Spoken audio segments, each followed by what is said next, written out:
Merhaba arkadaşlar. Bugün BİM'den aldığım Bluetooth hoparlörümüzü biraz inceleyelim. Önce bir dış kutusundan başlayalım. Suya toza darbe dayanıklı kablosuz speaker demiş yani. Burada neyi varmış? Konuşma yapabiliyormuşsun herhalde. Onu demiş. USB, SD kart takabilirsin ve Bluetooth'luymuş yani.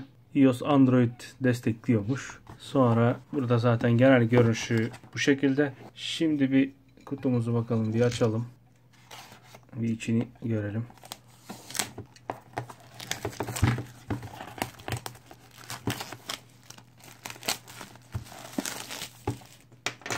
Kutumuzun dış görüntüsü bu şekilde. Evet, şimdi içine bir geçelim bakalım. İçinde neler varmış. Şöyle dökelim. Kutumuz burada kalsın. Şarj kablomuz var.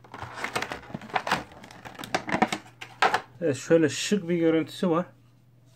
Fazla büyük değil. Normal bir büyüklüğü var. Yani nerede şimdi bunun? Burada tabi ses açma kapama düğmelerimiz. Yani belli bir miktar suda geçirmiyormuş ürünümüz.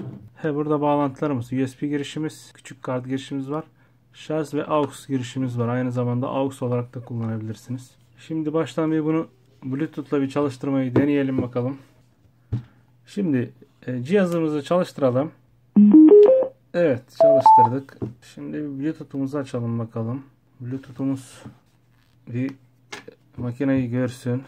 Sesinizde bir telifsiz müzik bulup sesini de bir deneyeceğiz. Buldum bir şeyler. Herhalde bu. Free Sound demiş. Aynen, Free Sound. İsmi de Free Sound zaten. Tamam dedik. Evet, bağlantımız hazır. Bu şekilde. Şimdi bir tane müzik bulalım bakalım, bir deneyelim sesini de. Evet arkadaşlar, şimdi bir tane telifsiz bir şarkı buldum. Şimdi bir açalım, siz de bir dinleyin. Sesi bayağı bir güzel çıkıyor. Hani baslı bir sesi var. Müziğimizi açalım bakalım. Bir tane telifsiz müzik buldum.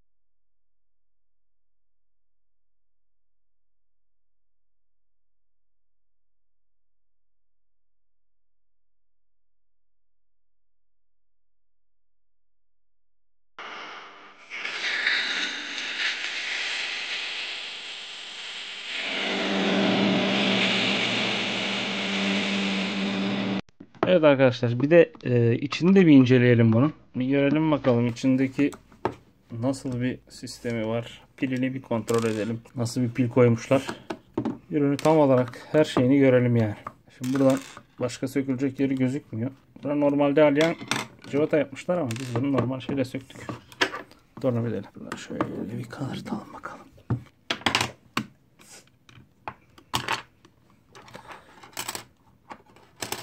Evet, hoparlörümüz bu şekilde. Küçük bir hoparlörü var ama bayağı bir ses yapıyor yani. Küçük olduğuna aldanmayın kesinlikle. Şimdi şuradan muhtemelen bu ayrılacak. Evet. Sistemi şuradaymış. Evet, görelim içine. Normal bir 3.7 voltluk 1200 miliamperlik bir tane yuvarlak pilimiz, lityum pilimiz var. Evet, gayet güzel hoparlörümüz. Watt değeri yazmıyor ama güzel. Başka neyine bakalım. Yani pilimiz iyi. Bu tür piller lityum pil, bir de yani uzun ömürlüdür. Bayağı bir şarjı bunu idare eder. Evet arkadaşlar. Evet arkadaşlar. Yani sesi çok mükemmel. Güzel baslı bir ses çıkarıyor. Yani şu kadar bir cihazdan bu performans nasıl geliyor derseniz, yani harbiden de çok güzel. Çok net bir sesi var. Yani kesinlikle ben bu cihazı tavsiye edebilirim size. Güven rahatlığıyla alabilirsiniz. Şarj süresini şimdi bir şey diyemeyeceğim. Ama muhtemelen iyi de gider yani. O kadar kötü değildir şarj süresi. Özellikleri bu şekilde arkadaşlar. Videoyu beğendiyseniz beğen tuşuna basmayı unutmayalım.